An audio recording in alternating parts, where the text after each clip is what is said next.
आईने में देखकर सोचा है, मैं मोटा नहीं हूँ लेकिन बिल्कुल फिट भी नहीं हूँ, ना ही ज़्यादा वज़न है लेकिन फिटनेस भी नहीं है। तो हो सकता है कि आप उस चीज़ के शिकार हों जिसे आम तौर पर स्किनी फैट कहा जाता है। ये एक कंफ्यूज्ड करने वाली सिचुएशन होती है जिसमें आपका वेट नॉट माय होता है लेकिन बॉडी में मसल्स की कमी होती है और कुछ हिस्सों में एक्सेस फैट होती है।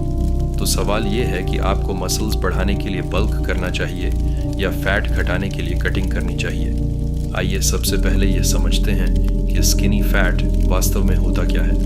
इसका मतलब है कि आपका वेट नॉर्मल हो सकता है या कपड़ों में आप पतले दिखाई दे सकते हैं, लेकिन अंदर की तरफ बॉडी में फैट का परसेंटेज ज़्यादा होता है और मसल्स का आकार कम होता है, जो आम है।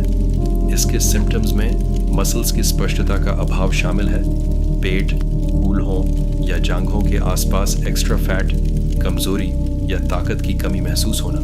यह स्थिति आमतौर पर कई रीजंस के मेल से होती है, जैसे ताकत बढ़ाने वाले एक्सरसाइज न करना या ऐसी डाइट लेना जिसमें प्रोटीन की मात्रा कम हो, कम प्रोटीन लेना और एक सेडेंटरी लाइफस्टाइल जीना। लेकिन चिंता मत कीजिए, इसे पहचानना ही बदलाव की ओर पहला कदम है। अब सबसे बड़ा सवाल, आपको बल्क करना चाहिए या कटिंग? कटिंग का मतलब होता है कैलोरी की मात्रा को कम करना ताकि बॉडी की चर्बी घटाई जा सके। ये सुनने में लॉजिकल लग सकता है, लेकिन अगर आपके बॉडी में पहले से ही बहुत कम मसल्स हैं तो कटिंग की शुरुआत करने से आप और भी दुबले दिख सकते हैं बिना अपने शरीर की बनावट को सुधारे। बल्किंग में शरीर की बनावट को बेहतर करने के लिए मसल्स का कंस्ट्रक्शन शामिल होता है। मसल्स बढ़ाने के लिए अपनी कैलोरी की खपत बढ़ाएं। हालांकि सही ट्रेनिंग और न्यूट्रिशन के बिना आप मसल्स से ज़्यादा फैट बढ़ा सकते हैं। तो फिर सॉल्यूशन क्या है? Body recomposition. बॉडी रिकम्पोजिशन का मतलब है एक ही समय में मसल्स बनाना और चर्बी घटाना।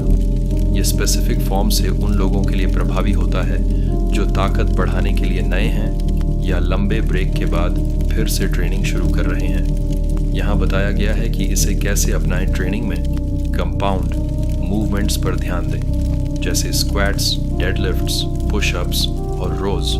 हर सप्ताह 3 से 4 सेशंस का गोल्स रखें। डाइट के लिए या तो मेंटेनेंस कैलोरी पर खाएं या थोड़ी सी कैलोरी की कमी रखें और प्रोटीन को प्रायोरिटी दें। प्रति पाउंड शरीर के वजन के हिसाब से लगभग 0.8 से 1 ग्राम प्रोटीन लें। बॉडी वेट स्टेबल रखें। प्रोग्रेस में समय लगता है।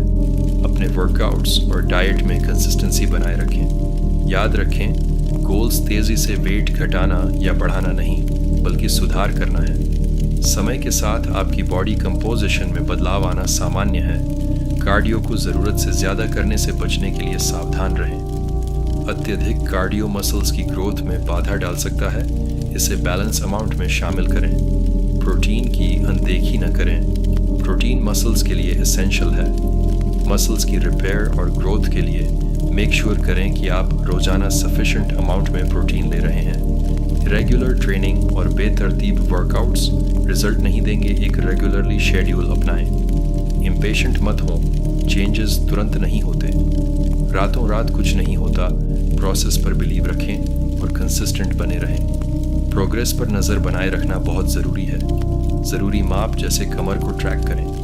कूल्हों और अन्य हिस्सों की मंथली फ़ोटोज़ लें। हर कुछ वीक में प्रोग्रेस की पिक्चर्स लें ताकि आप बदलाव देख सकें। विजुअली फ्रॉम से ताकत और बदलाव का इवैल्यूएशन करें। अपने वर्कआउट में सुधार को नोट करें, जैसे कि हैवी वेट उठाना या ज़्यादा रेप्स कर पाना। इन छोटी सक्सेस का सेलिब्रेशन मनाएं। ये छोटी छोटी चीज़ें मिलकर एक बड़ा बदलाव लाती हैं। समय के साथ ट्रांसफॉर्मेशन पॉसिबल है, चाहे आप दुबले हों। चर्बी जीवन भर की सज़ा नहीं है। सही तरीका अपनाएं। आप मसल्स बना सकते हैं और एक्सेस फैट घटा सकते हैं और एक हेल्थी, अधिक वेल डिफाइंड फिजिक पा सकते हैं। याद रखें, फोकस रखें ताकत ट्रेनिंग पर। बैलेंस वर्कआउट बनाए रखें। प्रोटीन इक्विप्ड डाइट लें।